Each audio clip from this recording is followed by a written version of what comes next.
নমস্কার, আমি শুভাশিস। আপনারা শুনছেন একটা গল্প হোক, বাংলা শ্রুতি সাহিত্যের সম্ভার। আজকের গল্প প্রণয় পরিণাম। কাহিনী প্রভাত কুমার মুখোপাধ্যায়। গল্প পাঠে এবং সমগ্র পরিচালনায় আমি শুভাশিস। গল্প প্রণয় পরিণাম।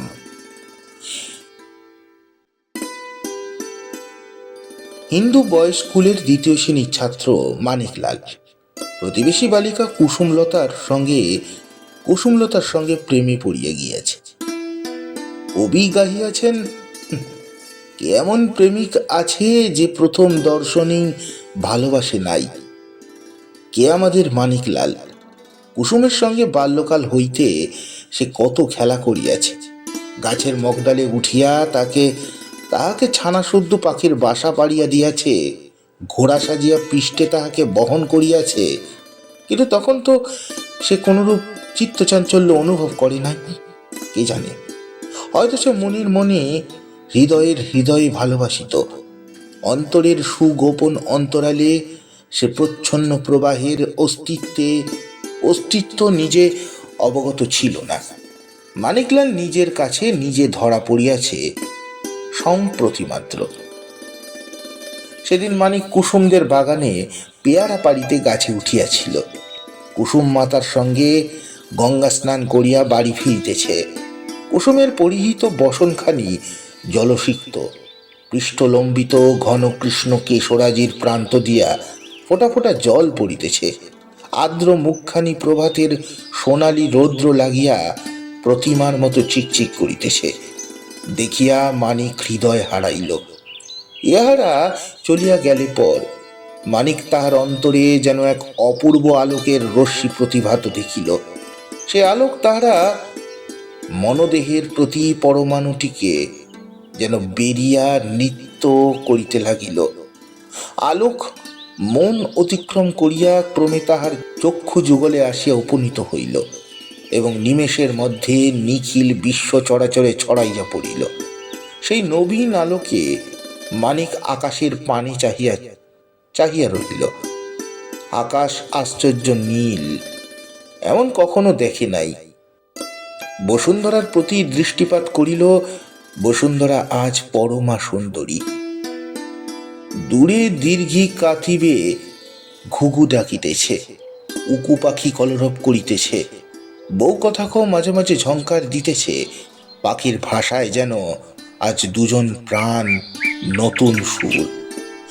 মানিক নিঃশ্বাস ফেলিয়া গাছ হইতে নামিয়া আসিল। তাহার কোচার খুঁটে গোটা দশেক পেয়ারা, ভালো দেখিয়া গোটা দুই রাখিয়া বাকি সমস্ত বাগানে ছড়াইয়া দিল। পেয়ারায় বিশেষত কেশো পেয়ারায় আর তাহার চিত্ত নাই। সেই দিন রোববার ছিল, স্কুল যাইতে হইবে না। আহতবৎ বাড়ি আসিয়া মানিক পরিবার ঘরে প্রবেশ করিল। পরিবার জন্য, হায় না, পরিবার জন্য। চিন্তার অনলে নিজের হৃদয়কে আহুতি দিবার জন্য। শতরঞ্চ বিছানো মেঝেতে ওয়েবস্টার ডিকশনারি মাথায় দিয়া চুপ করিয়া শুইয়া রহিল। মানিকের বয়স 14 বৎসর।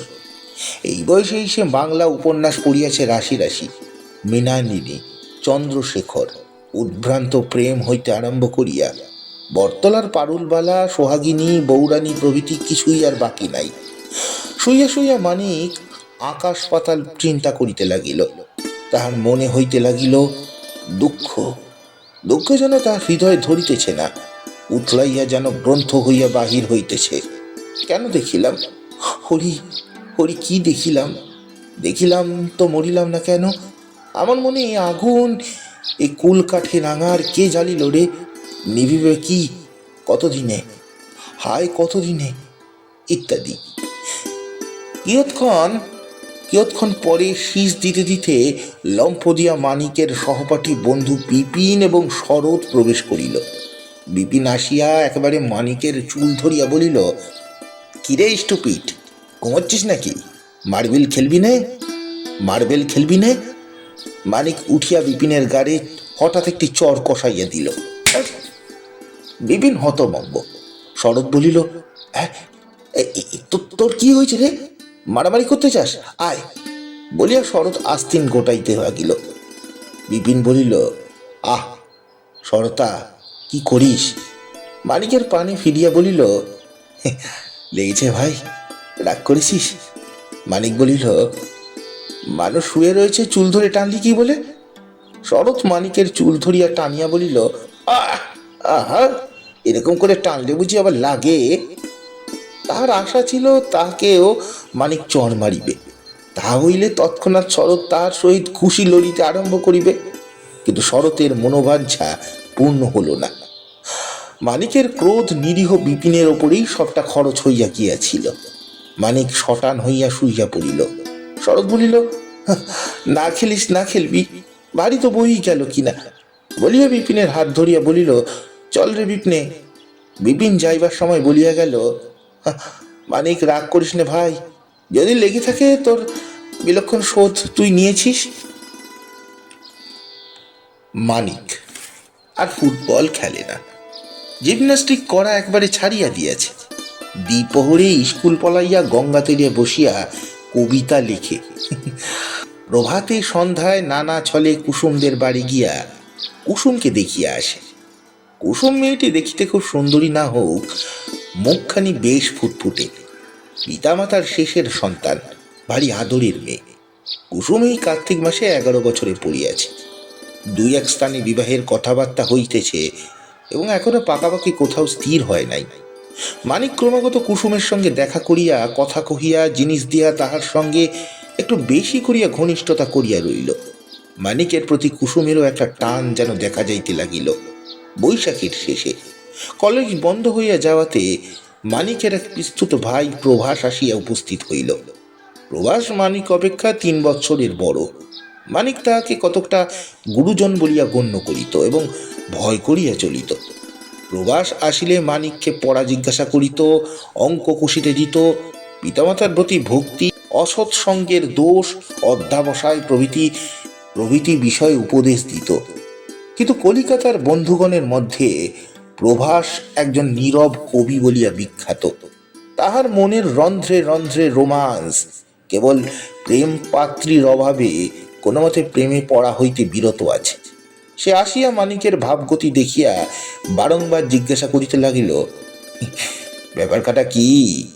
মানিক তো কিছুই স্বীকার করে না। সন্ধান করিয়া করিয়া শেষে একদিন প্রভাস মানিকের কাব্যের খাতা হাতে পাইল। কবিতা পড়িয়া ব্যাপার কিছুই বুঝতে বাকি রইল না। মানিকের ওপর তাহার ভারী ভক্তি আর সৌহার্দ্য বোধ হইল। সেদিন জলখাবার খাইয়া প্রভাস মানিককে বলিল, গঙ্গার ধারে বেরিয়ে আসা যাক, চল। মানিক প্রথমে আপত্তি করিয়াছিল, কিন্তু প্রভাস অনেক জিদ করিল, কিছুতেই ছাড়িল না। গঙ্গা তীরে কিয়ৎক্ষণ বেড়াইয়া তীরে উঠানো এক ভাঙা নৌকার গায়ে দুজনে উপবেশন করিল। প্রভাস বলিল, আমি সব জানতে পেরেছি। মানিক আশ্চর্য হইয়া বলিল, কি? তোমার গোপন কথা? মানিক ভাবিল নিশ্চয়ই সিগারেটের বিষয়। ডেস্কের মধ্যে লুকানো বার্ডসাই কাগজ প্রভৃতি প্রভাস দাদা বোধ হয় দেখিতে পাইয়াছে, সুতরাং সন্দিগ্ধভাবে বলিল, বেশি চালাকি করো না, যাও। প্রভাস বলিল, এই চালাকির কথা নয়, খুব গুরুতর কথা, জীবন মরণের সমস্যা। এবার মানিক যথার্থ বিষয়টি সন্দেহ করিল, বলিল, কি হয়েছে, কি বিষয় বলোই না। প্রভাস দূরবস্থিত মৃদগামী নৌকার পালে দৃষ্টি নিবদ্ধ করিয়া বলিল, তোমার ভালোবাসার বিষয়। মানিক ভাবিল নিশ্চয়ই বাবাকে বলিয়া দিবে এবং মার খাওয়াইবে, সুতরাং শত্রুভাব ধারণ করিয়া মুখ খিচাইয়া বলিল, আহা, যা বললে আর কি, আহা, যা বললে আর কি, ইয়ার কি ভালো লাগে না। প্রভাস বলিল, ভাই, আমার কাছে আর লুকিও না, আমি সব জেনেছি। তোমার দুঃখে আমি খুব দুঃখী, তোমাদের সঙ্গে আমার আন্তরিক সহানুভূতি আছে। মানিক কতকটা আশ্বস্ত হইল, একটু অপ্রতিভও হইল, বলিল, কে বললি তোমায়? নৌকার গায়ে জুতার গোড়ালি ঠুকিতে ঠুকিতে প্রভাস বলিল, তোমার কবিতার খাতা দেখেছি, আমাদের অতুল বাড়ুজ্যের মেয়ে কুসুম তো। মানিক ঘাড় নাড়িয়া জানাইল, তাই বটে। তোমার কবিতা থেকে যেন বোঝা যাচ্ছে আকর্ষণটা উভয়ত প্রবল, তাই কি? মানিক বলিল, হ্যাঁ মনে তো হয়। স্পষ্ট কখনো বলেছ? স্পষ্ট কখনো বলেছে? না। তুমি কখনো তাকে স্পষ্ট করে বলেছ? না। ইহার পর দুজনে কিয়ৎকাল নীরব হইয়া বসিয়া রহিল। শেষে প্রভাস বলিল, দেখো, ওরা আমাদের শহর, মিলন হওয়া কিছুই আশ্চর্য নয়, কিন্তু মা বাপকে জানানোর আগে কুসুমের মন জানা দরকার। অনুমান টনুমান নয়, স্পষ্ট জিজ্ঞাসা করতে হবে। মানিক বলিল, "উম, সে কখনো পারা যায়?" প্রভাস ভ্রু কুঞ্চিতা করিয়া বলিল, প্রভাস ভ্রু প্রভাস প্রভাস ভ্রু কুঞ্চিতা করিয়া বলিল, সে না পারলে চলবে কেন? তুমি যদি সত্যই ওকে লাভ করতে চাও, তাহলে এ বিষয়ে যা কিছু কর্তব্য সব তোমায় সম্পন্ন করতে হবে, বুঝলে? তা না হলে কি করে হবে? আর দেরি করলেও চলবে না। কুসুমের কত জায়গায় বিয়ের কথা হচ্ছে, কোন দিন বিয়ে হয়ে যাবে, তখন চিরদিন আফসোস করতে হবে। এই কথা শুনিয়া মানিক চঞ্চল হইয়া উঠিল। এতদিন সে শুধু ভালোবাসিতেছিল, বিবাহ প্রভৃতির কল্পনা কখনো সে করে নাই। এখন মনে হইতে লাগিয়াছে, বিবাহ হইলে সে ভারী মজাই হয়। দাদা, কি করে তার কাছে এই কথা পারি বলো দেখি?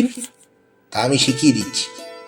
একটু অবসর খুঁজে আড়ালে পেলে তার হাতখানি এমন করে ধরবে, তাকে বলবে, দেখো কুসুম, আমি তোমায় ভালোবাসি, একটা দুরাশা মনে স্থান দিয়েছি, তুমি আমাকে ভালোবাসো কি? যদি বলে বাসি, তাহলে জিজ্ঞাসা করবে, তুমি আমার কবে হবে? তুমি আমার হবে কি? আমায় বিয়ে করবে কি? যদি সে অনুকূল উত্তর দেয়, তাহলে তার হাতটি এই রকম করে ঠোঁটে তুলে চুমু খাবে। মানিক বলিল, কিন্তু দাদা, সে যদি রাজি না হয়? প্রভাস বলিল, তা প্রথমবারে রাজি নাও হতে পারে। ওই রকম অনেক কেতাবে পড়া গেছে, প্রথমবারে কেউ কেউ একবারই না বলে, কেউ কেউ বা বলে ভারী সহসা বলেছে, সময় উত্তর পাবে। সেই রকমই হয়, তখন আবার তোমাকে শিখিয়ে দেব। চাঁদ উঠিয়াছিল। দুজনে নানা জল্পনা করিতে করিতে বাড়ি ফিরিয়া আসিল। পরদিন হইতেই মানিকলাল অবসর অন্বেষণ করিতে লাগিল। কয়েকদিন চেষ্টার পর তাহা লাভও করিল। একদিন সকালে কুসুমদের বাড়ি গিয়া দেখে বাড়িতে কেহ নাই। কুসুম রান্নাঘরে পা ছড়াইয়া বসিয়া মুড়ি খাইতেছে। মানিক বলিল, কুসুম, বাগানে যাবে? তোমায় আম পেড়ে দিকে চলো। কাঁচা আমের নামে কুসুমের জিহবা জলসিক্ত হইয়া উঠিল। ঢোক গিলিয়া বলিল, চলো চলো না মানিক দাদা। বাগানে প্রবেশ করিয়া এদিক ওদিক চাহিয়া মানিক বলিল, আমি ভারী ফুল ভালোবাসি। কুসুম বলিল, খবরদার ফুল তুলো না, ফুল তুললে দিদিমা যা বকে। মানিক বলিল, না, তুলছি নে, শুধু ফুল ভালোবাসি তাই বলেছি। ফুলকে ভালো কথায় কি বলে জানো? কুসুম মুখ ঘুরাইয়া বলিল, আহা, কে না জানে, পুষ্প। আমাদের পদ্মপাদবে রয়েছে, শাখী শাখে পুষ্পগুলো কিবা মনোহর, শাখী শাখে পুষ্পগুলো কিবা মনোহর, পাখি ডাকে সুধা ডালে শ্রবণ ভিতর। আচ্ছা মানিক দাদা, তুমি তো ইংরেজি পড়ো, শাখী মানে কি বলো দেখি?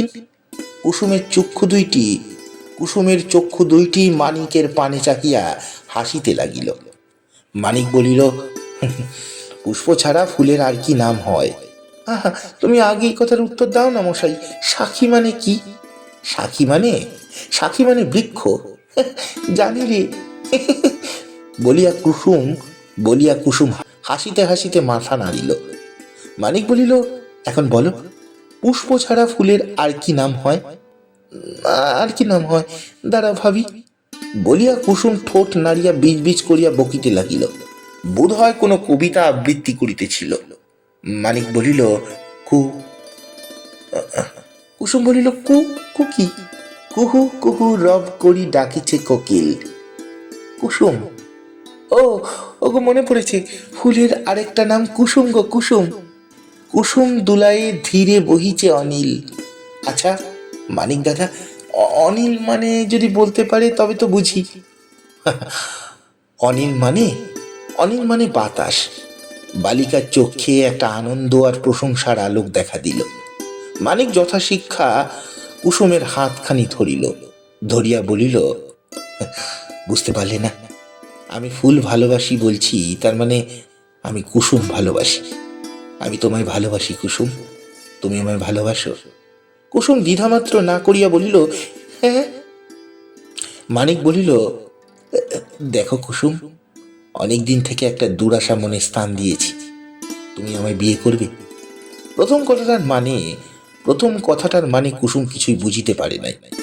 দ্বিতীয় কথাটার মানে সে বুঝিল, কিন্তু ওই কথাটাই সব মাটি হইয়া গেল। ধ্যাৎ বলিয়া মানিকের হাত ছাড়াইয়া কুসুম ছুটিয়া পালাইয়া গেল।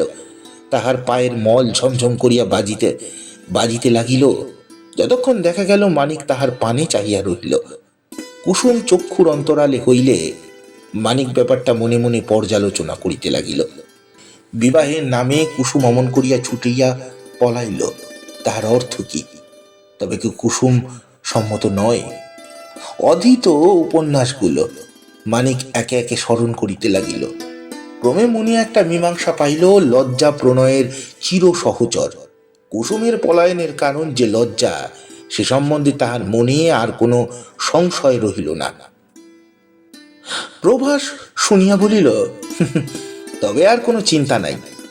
ভালোবাসে যখন স্বীকার করিয়াছে, তখন বিবাহে সম্মতি ধরিয়াই লওয়া যাইতে পারে। এখন উভয় পক্ষের পিতামাতার সম্মতি করাইতে পারিলেই কার্যসিদ্ধি। মানিক বলিল, বাবাকে তুমি বললে বাবা রাজি হবেন তো? প্রভাস বলিল, দেখো, তার চেয়ে বরং তুমিই বলো। আমার বলাটা তত ভালো দেখায় না। হাজার হোক তোমার বাবা, আমার মামা বই তো নয়। বাবায় মামায় ঢের তফাত। মানিক বলিল, না, আমি সে পারবো না। তুমি গোড়া থেকেই বললে তুমি প্রস্তাবটা করবে, এখন পিছুচ্ছ কেন? প্রভাস প্রথমটা মানিককে যে পরিমাণ উৎসাহ দিয়াছিল, কার্যকালে তাহা রক্ষা করিতে পারিল না। মানিকের পিতা নন্দ দুলালবাবু অত্যন্ত রাশভারী লোক। তাহার নিকট অগ্রসর হইয়া কথা পাড়ায় বিলক্ষণ সাহসের প্রয়োজন। এইরূপে ইতস্তত করিতে করিতে সপ্তাহখানেক কাটিল। মানিক ও প্রভাস যখনই নির্জনে থাকিত, তখন আর দুজনের অন্য কথা নাই। পূর্বে দুজনের মধ্যে গুরু শিষ্য গোছের যে একটা অনির্দিষ্ট সম্পর্ক ছিল, এখন তাহা ঘুচিয়া সখ্যে দাঁড়িয়েছে। একদিন মানিক কুসুমের নামে একটা মস্ত বড় কবিতা লিখিল। প্রভাস তাহা পড়িয়া ধন্য ধন্য করিতে লাগিল, বলিল, স্বয়ং অনুভব করিয়া কবিতা না লিখিলে কি আর কবিতা? বলিল, ইহা কুসুমকে নিশ্চয়ই দেখানো উচিত।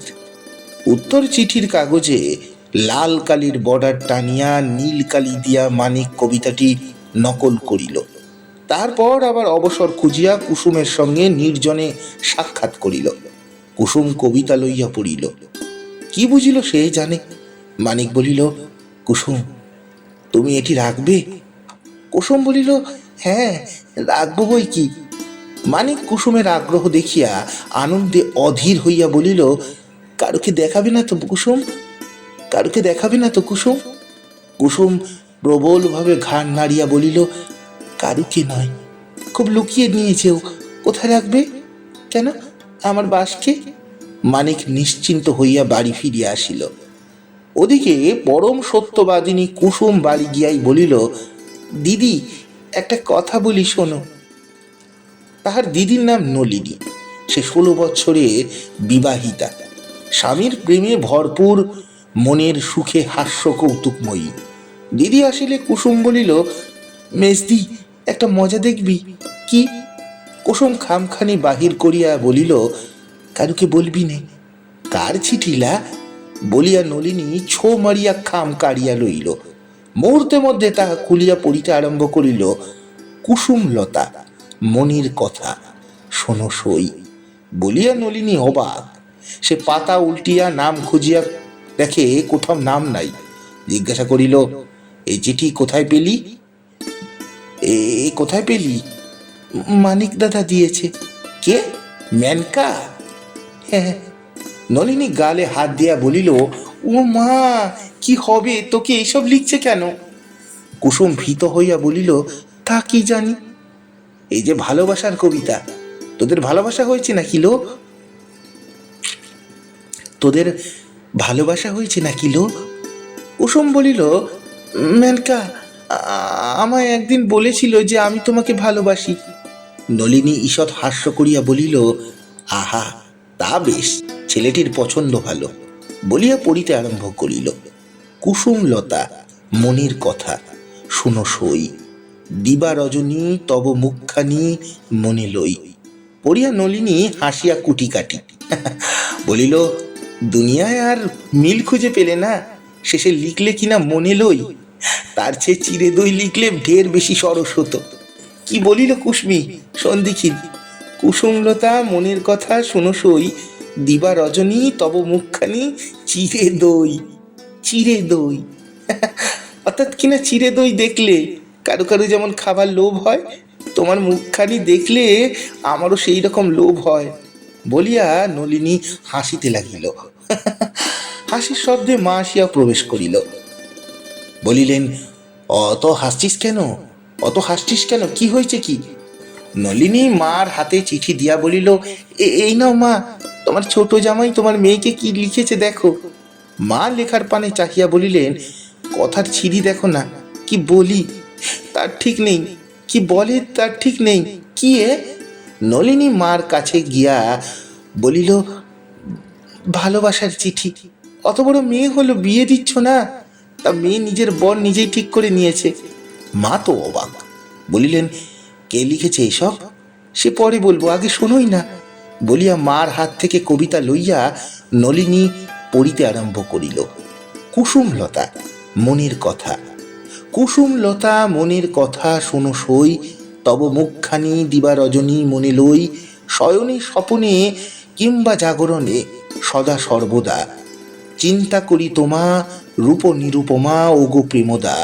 ভাবিয়া ভাবিয়া নিদ্রাতেই গিয়া ফেলি অশ্রু জল, যথা শুষ্ক তরু হনু এবে সরু দেহ টলমল। মা বাধা দিলেন, বলিলেন, কি পাগলামি করছিস, রঙ্গ ভালো লাগে না। কে লিখেছে বল না? চৌধুরীর মেনকা লিখেছে। মেনকা? আরে গেল যা, কি দস্যি ছেলে গো, এ কি বিদ্যে, বলিয়া কুসুমকে খুঁজিতে লাগিলেন। এই কুসমি, কুসমি কোথায় গেলি? কুসমি কোথায় গেল? কুসুম গোলযোগ দেখিয়া পূর্বেই চম্পট দিয়াছিল। ক্রুদ্ধা জননী বাহির হইয়া কুসুমকে গ্রেপ্তার করিলেন, বলিলেন, একিরে সতেক খোয়াবি? কুসুম গো হইয়া বসিল। আমি কি জানি? তুই জানিস নে তো কে জানে আবাগি? খেয়ে খেয়ে দিনের দিন হাতি হচ্ছেন আর এই সব বিদ্যে হচ্ছে। কি হয়েছে বল? কুসুম বলিল, হতভাগার লক্ষ্মী ছাড়া মেনকা আমায় দিলে তো আমি কি করব? আমার বুঝি দোষ? বাড়ি দোষ বলেছে দেবার সময় তোকে? কি বলেছে দেবার সময় তোকে? বলেছে মাকে কি কাউকে দেখাসনি, বাসকতে লুকিয়ে রাখিস। মা তখন কুসুমকে অনেক জেরা করিলেন। জেরার শেষে কুসুম বলিল, একদিন বাগানে ডেকে আমার মেনকা বললে কি, তোকে আমি আম পেড়ে দেব, তুই আমায় বিয়ে করবি। দূর পোড়ান মুখ বলে আমি পালিয়ে এলাম। এই কথা শুনিয়া রাগের মধ্যেও মার ওষ্ঠের কোণে একটু হাসি দেখা দিল। শেষে তিনি বললেন, শোন বলছি, ফের যদি মেনকার ত্রিসীমানায় যাস, ফের যদি মেনকার ত্রিসীমানায় যাবি, কি ওর সঙ্গে কথা কবি, কি খেলা করবি, তাহলে গলায় পা দিয়ে মেরে ফেলবো, বুঝেছিস? কুসুম কাঁদিতে কাঁদিতে বলিল, বাড়ি আমি কি করব, আমায় দিলে কেন? মা তখন কবিতা কুচি কুচি করিয়া ছিঁড়িয়া উনুনে ফেলিয়া দিলেন। অহ কবি সত্যই বলিয়াছেন, যথার্থ প্রণয়ের পথ কখনো মসৃণ হয় নাই। যে ভালোবাসিয়াছে সেই কাঁদিয়াছে। প্রেম যে কেবলই যাতনাময়, তাহাতে যে কেবলই চোখের জল, এ কথা কি অস্বীকার করিবে? কুসুম তো বকুনি খাইয়াই নিস্তার পাইল, কিন্তু মানিকলালের অদৃষ্টে আরো দুর্গতি লেখা ছিল। মানিকলালের পিতা নন্দ চৌধুরী গ্রামের ডাক্তার, খুব পসার। গ্রামে প্রাতে রোগী দেখিতে বাহির হন। যখন বাড়ি আসেন তখন প্রায় 12টা। স্নানাহার করিয়া নিদ্রা যান। সুতরাং প্রভাস এবং মানিক পরামর্শ করিল, বৈকালে নিদ্রাভঙ্গের পর প্রভাস গিয়া কথাটা পারিবে। দুইজনে বাহিরের ঘরে বসিয়া প্রতীক্ষা করিতেছে। একটা প্রবল আশঙ্কা আর অনিশ্চয়তায় দুজনের মুখ কালিমাময়। শেষে 4টা বাজিল, শব্দ শোনা গেল। শেষে 4টার ঘণ্টা বাজার শব্দ শোনা গেল। বিছানা হইতে নন্দ চৌধুরী হাঁকিলেন, ওরে বুনো, একটু তামাক নিয়ে আয়। আরো কয়েক মিনিট গেল। তারপর কাঁপিতে কাঁপিতে প্রভাস গিয়া মামাবাবুর শয়নকক্ষে প্রবেশ করিল। নন্দ চৌধুরী বিছানার উপর তাকিয়ায় হেলান দিয়া বসিয়াছেন। নিদ্রাভঙ্গে তাহার চক্ষু রক্তবর্ণ। নিম্নে একটি ক্ষুদ্র চৌকিতে গুড়গুড়ি রক্ষিত, ধূমপান করিতেছেন। প্রভাস প্রবেশ করিয়া বিছানার কাছে একটি চেয়ার ছিল, তাহাতে বসিল। নন্দ চৌধুরী বলিলেন, কি প্রভাস? তাহার স্বর বৈকালিক নিদ্রায় শ্লেষা জড়িত। প্রভাস কপালের ঘাম মুছিয়া বলিল, আগে একটা কথা আজ আপনাকে বলবো মনে করেছি।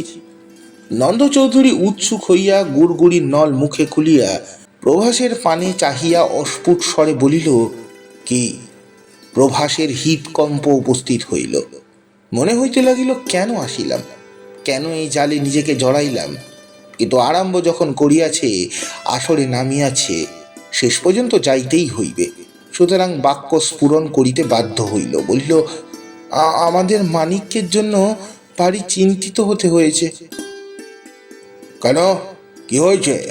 কোনো ব্যারাম স্যারাম নাকি? ডাক্তার মানুষ, ব্যাধির কথাটাই প্রথমে মনে হয়। প্রভাস বলিল, আগে শারীরিক নয়, মানসিক। চৌধুরী গুড়গুড়ির নল পুনরায় মুখে লইয়া বলিলেন, কিরকম?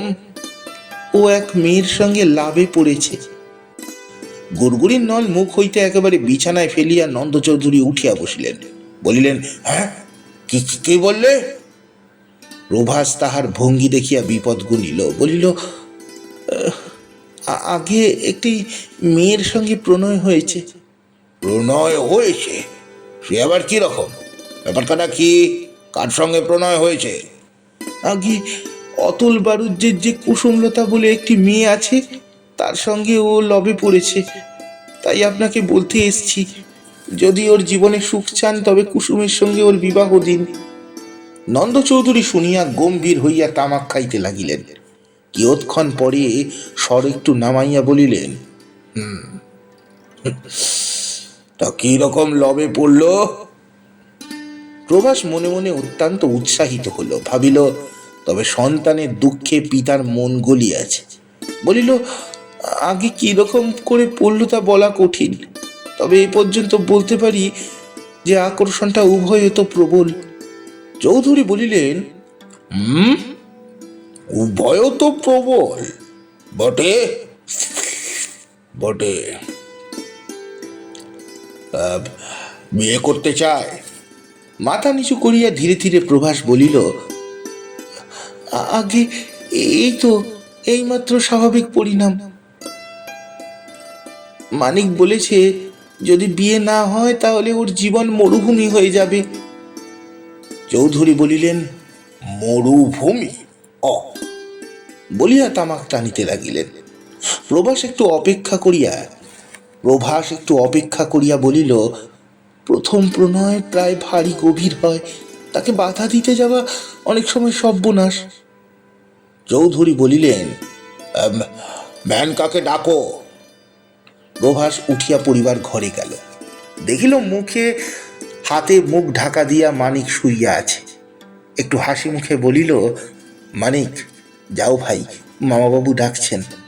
মানিক বলিল, কি রকম বুঝিলে? এই পর্যন্ত খুবই আশাপ্রদ। খুব সহৃদয়ভাবে জিজ্ঞাসাবাদ করলেন। মানিকের কিন্তু বিশ্বাস হইল না। সত্যই কি এত সৌভাগ্য তাহার হইবে? বলিল, তবে চলো। প্রভাস বলিল, না, তুমি একাই যাও, কারণ এই সময় কোনো তৃতীয় ব্যক্তির থাকাটা ঠিক নয়। বিষয়টা ভারী। কি বলে গিয়ে কিনা। মানিক বলিল, না ভাই, তুমি এসো, নইলে আমার ভারী ভয় করবে। প্রভাস বলিল, আচ্ছা, 10 মিনিট পরে যাচ্ছি, বলিয়া মানিককে ঠেলিয়া দিল। মানিক প্রবেশ করিয়া দেখিল তাহার পিতা আরশির কাছে দাঁড়াইয়া একটা পাকা গোঁফ উঠাইবার চেষ্টা করিতেছেন। মানিকের ছায়া আরশিতে পড়িল। নন্দ চৌধুরী ফিরিয়া দাঁড়াইলেন, মানিককে জিজ্ঞাসা করলেন, তোর এক্সামিন কবে? মানিক বলিল, আরো 12 দিন আছে। কিরকম তৈরি হলো? আগে হয়েছে একরকম। পড়াশোনা করছিস বেশ মন দিয়ে, না খালি খেলিয়ে খেলিয়ে বেড়াচ্ছিস? আগে না, খেলা বেশি করিনি। তবে কি করিস? হ্যাঁ, লবে পড়েছিস নাকি শুনলাম? মানিক তাহার স্বর আর ভঙ্গিমা দেখিয়া উত্তর দিতে সাহস করিল না, দাঁড়াইয়া ঘামিতে লাগিল। তাহার পিতা ধীরে ধীরে তাহার কাছে সরিয়া আসিলেন। আসিয়া বাম হস্ত দ্বারা মানিকের দক্ষিণ কর্ণটি ধারণ করিলেন, বলিলেন, উত্তর দিচ্ছিস না, উত্তর দিচ্ছিস না যে? মানিক কি একটা কথা বলিবার চেষ্টা করিল, কিন্তু কথা বাহির হইল না। তাহার পিতার রক্তচক্ষু দুইটা ঘুরিতে লাগিল, দন্তে দন্তে ঘোরসুত হইতে লাগিল। ঘূর্ণয়মান চক্ষু স্থির হয়ে হওয়ার সঙ্গে সঙ্গে বলিলেন, স্টুপিড শুয়োর, আজ বাদে কাল এক্সামিন, লেখা গেল, পড়া গেল, লব হচ্ছে। বলিয়া ঠাস করিয়া তাহার গণ্ডদেশ একটা চর কষাইয়া দিলেন। আবার লব হচ্ছে, লব হচ্ছে। হ্যাঁ। প্রভাস এই সময় দুয়ারের কাছ বরাবর আসিয়াছিল। চরের শব্দ শুনিয়া সে অবিলম্বে চম্পট দিল। মানিক দুই হাতে মুখ ও চক্ষু ঢাকিয়া অনুচ্চ স্বরে ক্রন্দন করিতে লাগিল। নন্দ চৌধুরী তখন বালককে ছাড়িয়া আসিয়া বসিলেন, বলিতে লাগিলেন, এই কদিন দিবারাত্রির কেবল প্রভাসের সঙ্গে গুজগুজ ফুসফুস হচ্ছেই হচ্ছে। আমি ভাবি ব্যাপারটা কি, এরা কুইনের রাজ্য নেবার মতলব করছে না কি করছে? অত বাগা পাজি নচ্চর হনুমান লোভে পড়া হয়েছে, মরুভূমি হয়ে যাবে। এত কথা শিখলে কোথা থেকে, তাই ভাবি। আমরা বুড়ো হয়ে মরতে চললাম, এত কথা জানি নে, পড়াশোনার নাম নেই। খাবি কি এর পরে? হ্যাঁ, খাবি কি? আমি সারা দুপুর রোদ্দুরটা মাথায় করে রুগীর নাড়ি টিপে বেড়াচ্ছি, দুটো পয়সার জন্য মুখে রক্ত উঠে মরছি। যতদিন বাঁচি, যতদিন বেঁচে আছি, ততদিন মন নিয়ে পড়ে শুনে নিজের কাজ কিনে নে। যতদিন বেঁচে আছি ততদিন মন দিয়ে পড়ে শুনে নিজের কাজ কিনে নে। তা নয় লবে পড়েছেন ছেলে আমার, লবে পড়েছেন। আর প্রভাসটাও যে কলেজে লেখাপড়া শিখে এত বড় বাঁদর হয়েছে তা তো জানতাম না। ওকালত নামা নিয়ে এসেছে। আরে গেল যা, ফের যদি ওরম পাগলামি শুনতে পাই তো জুটিয়ে পিঠ ছুঁড়ে দেব। হ্যাঁ। অতঃপর মানিক কাঁদতে কাঁদতে প্রস্থান করিল। ডাক্তারবাবুর চিকিৎসা আশু ফলপ্রদ হইল। মানিক ছেলেটিকেও অতি সুবোধ বলিতে হইবে। উপন্যাসের অনুকরণে প্রেমে পড়িয়াছিল, কিন্তু উপন্যাসের অনুসরণেই গৃহত্যাগ করিল না, বিষ খাইল না বটে, তবে কুসুমের বিবাহের সময় লুচি খাইল বিস্তর। এত খাইল যে তাহার পরদিন অসুখ হইয়া পড়িল। সে সুযোগে সপ্তাহখানেক স্কুল গেল না। প্রভাস চলিয়া গিয়াছিল। প্রেমিকের আদর্শ খর্বতার জন্য মানিকের কাহারও নিকট জবাবদিহি করিবার রহিল না। তাই অসুখ 2 দিনেই ভালো হইলে বাকি দিনগুলোর অধিকাংশ সময় মানিক বৃক্ষের শাখায় শাখায় লম্ফ দিয়া অতিবাহিত করিল।